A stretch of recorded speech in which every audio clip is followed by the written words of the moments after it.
Good morning, everyone. We hope you're doing great today, and we are on a hike in the woods.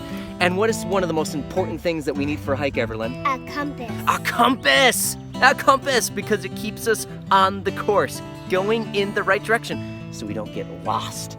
No. Yeah. All right, you want to come with us? We're going to go on a hike. I got my backpack, she's got her backpack, and chips, too, as a little snack. So we're going to go on a hike with our compass. Here we go.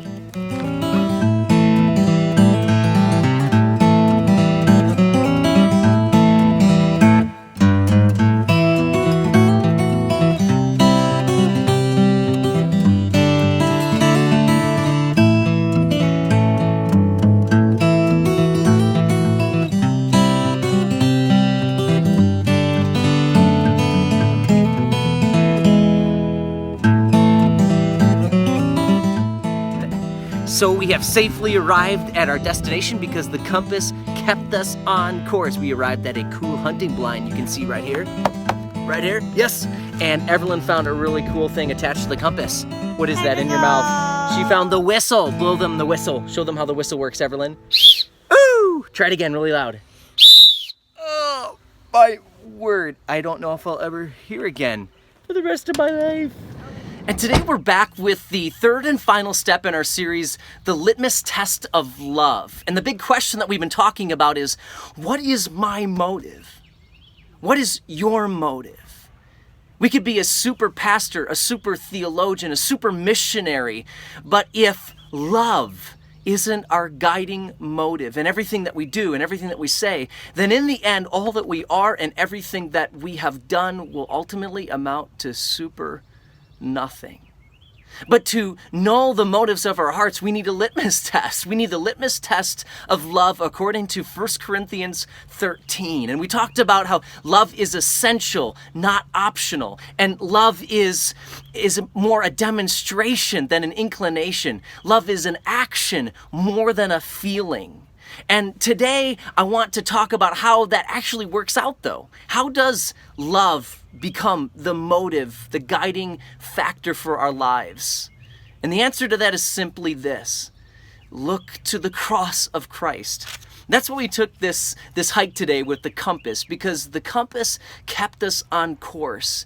And if the cross is the compass for our lives, it will keep us on course so that love is the guiding motive for everything that we do, and all of our serving and all of our teaching and all of our work. If it's accounting, if it's making phone calls, if it's engineering, whatever it is, love must be the guiding factor. It must be the compass. And the way that happens is by us keeping our eyes and the affections of our hearts focused on the cross of Christ. So why must the cross of Christ be the compass for our lives, though?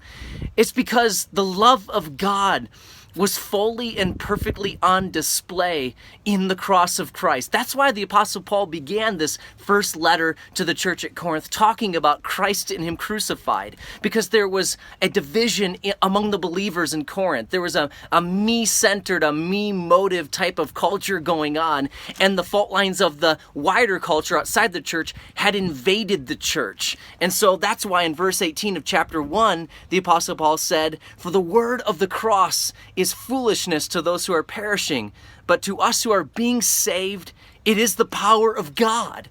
For it is written, I will destroy the wisdom of the wise, and the cleverness of the clever I will set aside." You see, there's a compass out among people who don't believe in Jesus, who aren't looking at Christ, and that they call wisdom, or that they call cleverness, but it leads to division. It leads to a me-centered type of motive.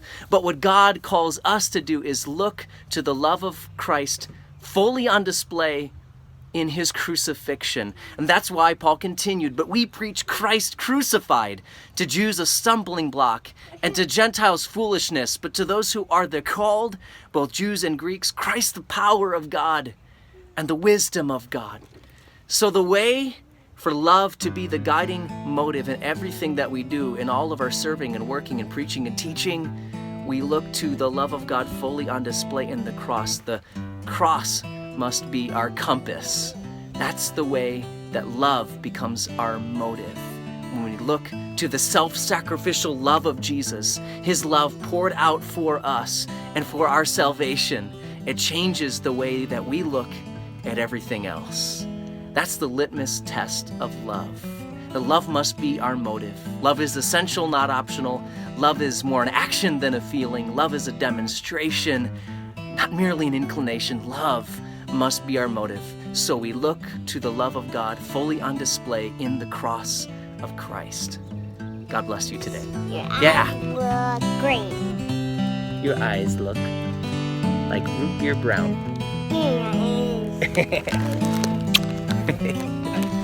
And look what Everlyn found on the hike today. What you found? Flowers!